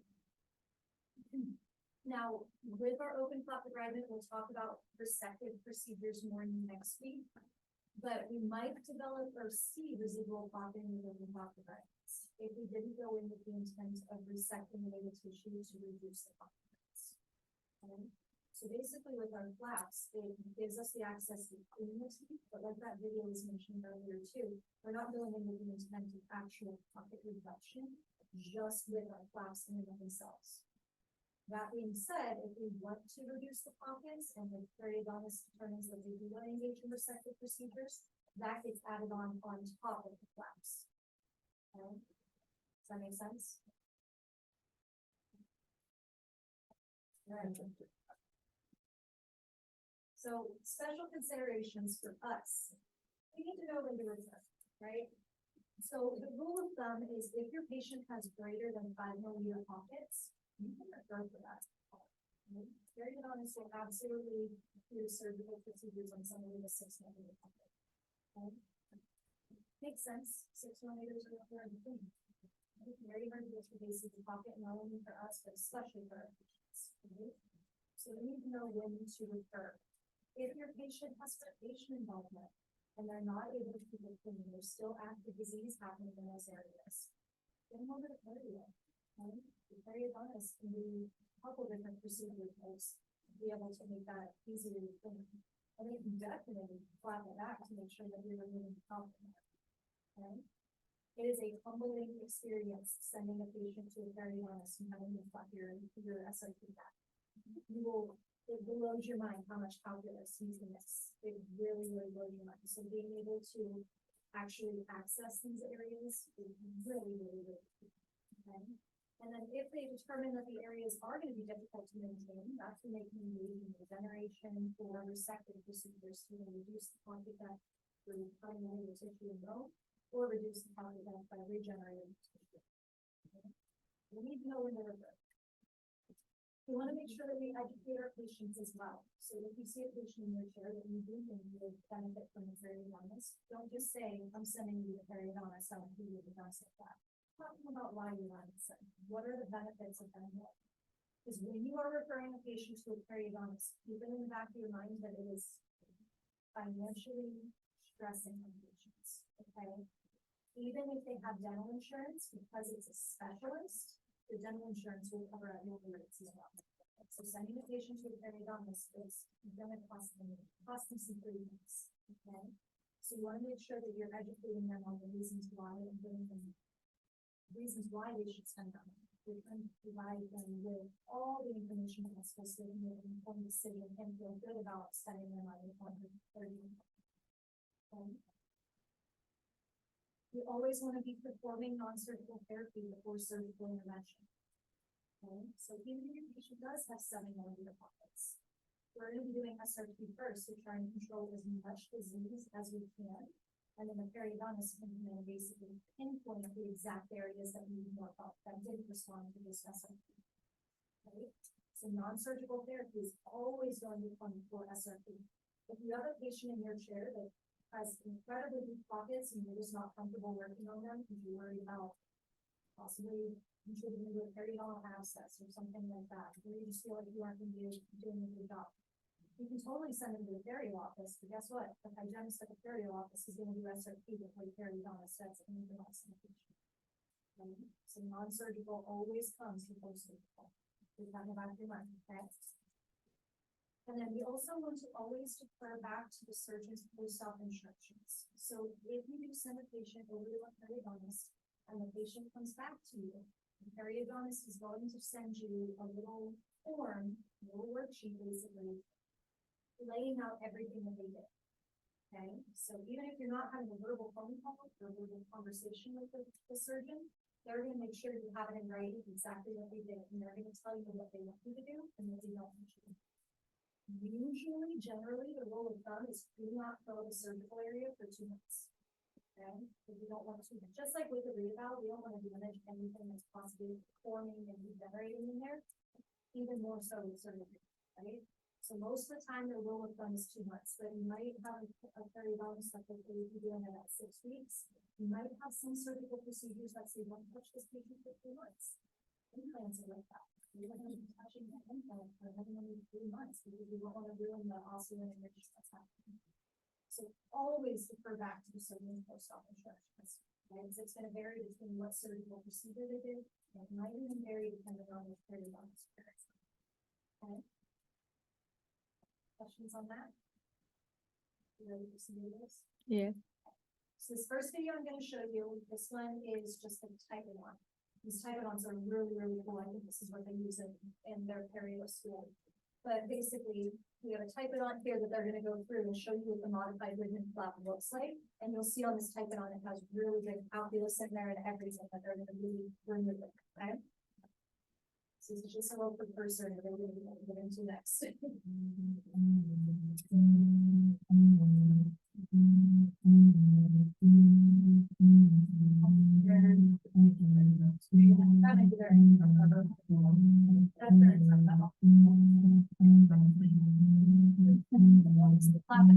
That's still coming out right there. Now we're going to do it as well. Actually, both sides of the that common tissue, but now it's moving it here. That's what it's about. Full access to it. Oh. So now that things are flat back, they're going to go in with their capital and instruments as well. They come hand in hand, okay? Look how much easier that is putting an application. That's true. Full access, right? In this instance, they're actually going through and engaging in osteoplasty, so they do a full thing as flat, and they're wanting to engage in reshaping that bone there. Irrigate, make sure there's no under regulation out, make sure everything's nice and clean, and then there's suturing it back in place. Notice how the sutures are positioned in a possible that's to make sure that it's going to buckle and going close to each other, so we've got fragment. That's basically what it looks like. Okay. That shows the real deal. Yeah. All right. Oh. I was shocked when they pulled the interdental, like, bring it right out. Interesting. Imagine if it's like you're not, and you have to pull out on a real person. And then one day you just have the actual real person. Everybody goes, are so stressed about probate, I mean, if it was 2 real patients, imagine this, right? Rip the interdental. So this takes how longer, this took about 10 minutes in length, okay? So what he's gonna Put do. it on 2 times speed. Talk to you about the patient case first, why he's doing the surgery that he's doing, and then he'll actually show you the actual surgical procedure and talk you through it as well. Which I really like, okay?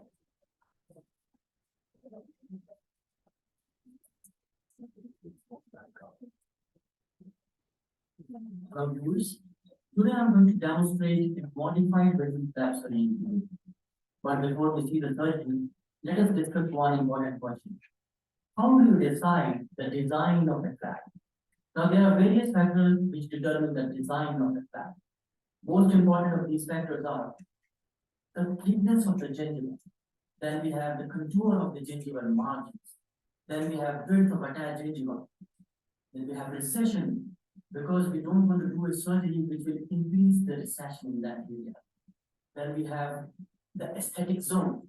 The maxillary and the mandibular anterior areas, they are of prime aesthetic concern. So considering all these factors, we designed the flap. And now let us see how a modified between flap surgery is done. So we have a patient here with chronic periodontitis. Mm. You can see the moderate to deep pockets. The pockets are deep, especially in maxillary posterior area.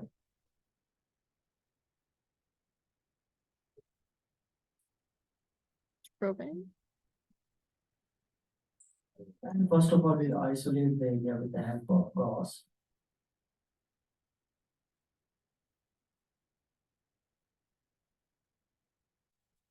You can see the isolated area. How we irrigate the area with antimicrobial solution. We're using povidone in this case. And then we start with the internal pregnancy. Now, in the case of modified within flap, we have 3 incisions. First incision is called as the internal level incision. The second incision is called as the circular incision. And the third incision is called as the horizontal incision. So the first incision or the internal level incision is given 0.5 to 2 millimeters away from the gingival margins. You can increase or decrease the thickness of the incision according to the thickness of the gingiva in that area. You can see that given the internal level incision, and I'm increasing and decreasing the thickness of the incision according to the thickness of the gingiva.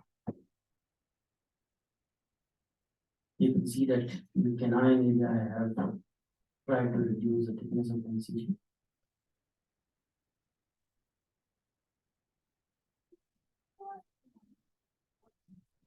This is how we complete the incision. First incision.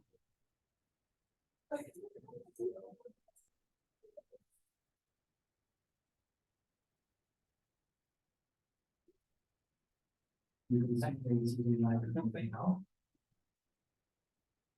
And then we go on to the parallel side and we start and first the internal level incision. The same way as we put it on the upper side, we put this incision on the bottom side.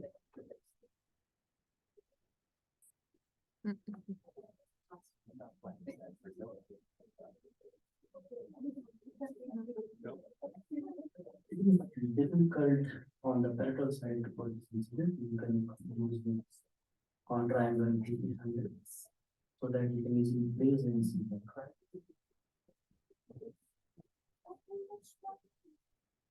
Now you can understand why we might want to be cautious. This is how we complete the incision on the parietal side.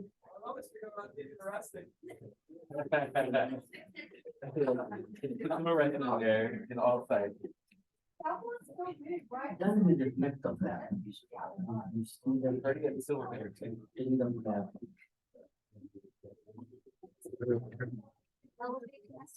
They'll start to like forcefully pull that temple. Such a bad time. No one gets it, but. And then I find the flap on top of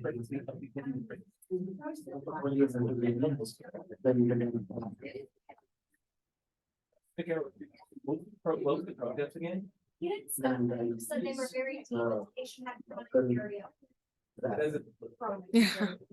Doesn't look like what. it doesn't look like it's there. Well, I mean, if you're looking at what's super right now, you have no idea what the extras look like or anything. Right, I can see it there.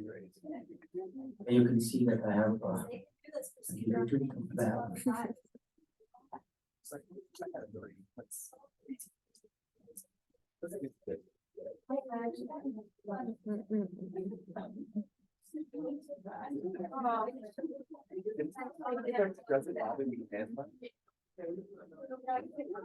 It's approximately 0.5 to 2 millimeter of bone is coming because our main bond during the study is to expose the bone defects.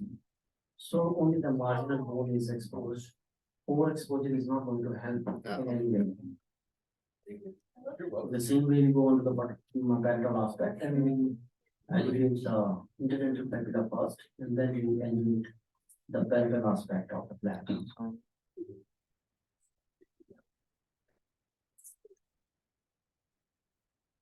You can see that it sounds just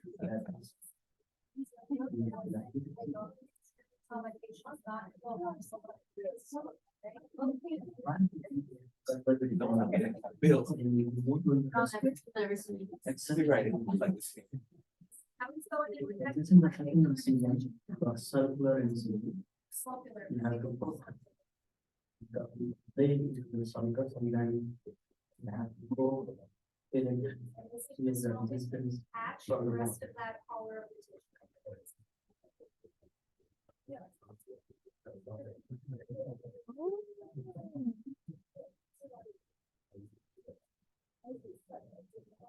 You know, the third incident or the horizontal incident you can use is organ manual. Or otherwise you can use fluoride and then pull the edge of the tissue out. That. On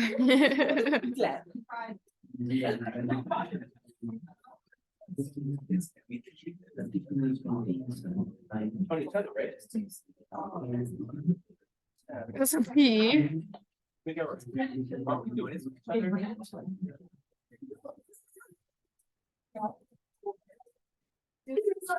Yes, absolutely. And then. Right. Stay 1-5. The next day, it's like, all right, we're gonna have this. It'll go up, it's fine. Oh,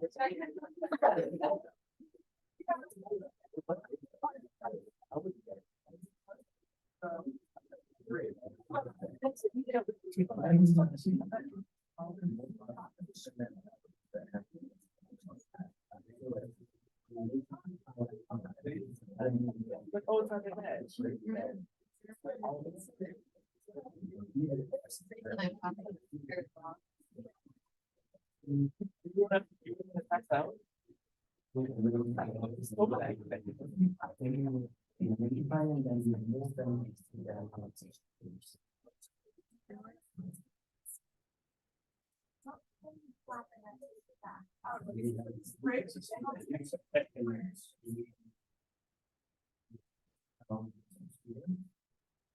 There's Scraping off all that tissue and start. This is how we want the connection to and that's.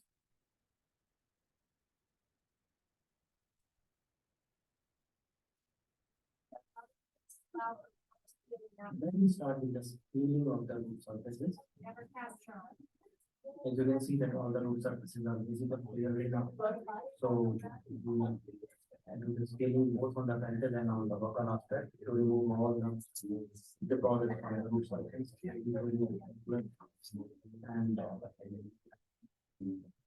they look pretty good, but you can see the scaling has been done.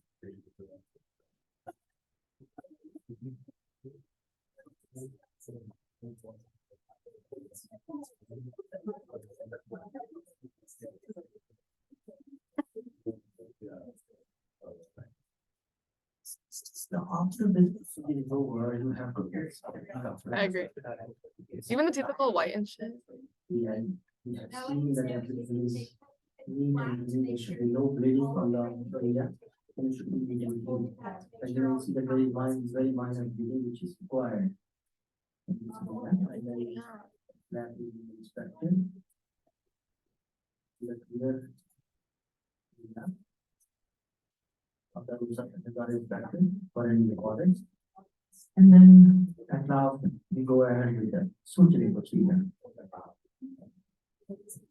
I'm putting a modified continuous sling suture here.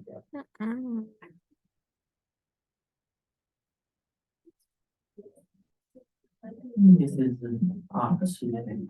You can see nicely sutures with the dandruff. They are well approximated. This is on the better aspect. You can see there is no bleeding at all. And the teeth are clean. This is 1 week post operative. Wow. Oh, sure. Beautiful, right? Thank you for watching. That's been my very Words that are on the next hour. Okay, maybe he doesn't always start. This is the sixth step. Yes, this guy's great, honestly, he's one of the leading periodontists, so that's a lot of different. But you can see how brutal that is. Was to Google periodontal plaque, this is on YouTube, okay? So patients who Google periodontal plaque procedure, they're gonna see that and like, I'm gonna spend how much money to go through that? Absolutely not. So just like with dental implants, I usually recommend you can tell patients, don't go home and look it up yourself. You're not, it's gonna scare you, you're not gonna wanna go through it. It is not as bad as it looks. Okay, really, really, really is. Patients have a couple days and are a little uncomfortable on that side, and that's basically it. And you saw the post-op, that decision. Right? So any questions or concerns on that image or anything? They use the PRP for that kind of procedure also. They can, so platelet-rich plasma and other modifications can be utilized with any of the different surgical procedures. It just depends on the patient and the procedures. That's pretty lit. Nice. Yeah. Lit. All right, so which is gonna provide us full visibility and access to roots and anatomy. Hey. Full thickness flap, okay? Partial thickness is just taking out epithelium and some of the connective tissue. Full thickness, connective tissue and periodontal. Okay? How does the modified Whitman differ from other flap procedures? It's more conservative, absolutely, okay? Great job. All right, guys, so your homework, quiz is gonna be due next week. Next week, Tuesday, next week, 10/22. Midterm evaluations are open now as well. Is that time of the semester? We're at week two already. Okay. Please take a moment and fill out those evaluations. I do.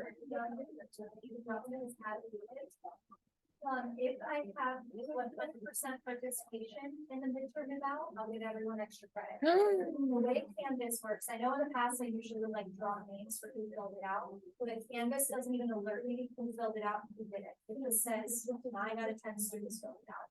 So I don't have a way to issue based on who fills it out. So if I have 100% participation, everyone will get extra credit. If I don't, no one will. Everyone do it. Everyone do it. So I'm make sure to fill that out. Keep in mind, the feedback relative to things that I can change, right? I can't change the words that I'm doing, it's something you can apply for it. But that's without, not within my, okay, I can reduce it from a 3 credit hour to a 2 credit hour. We want more, I don't even know. Right? Your next meeting, your next meeting.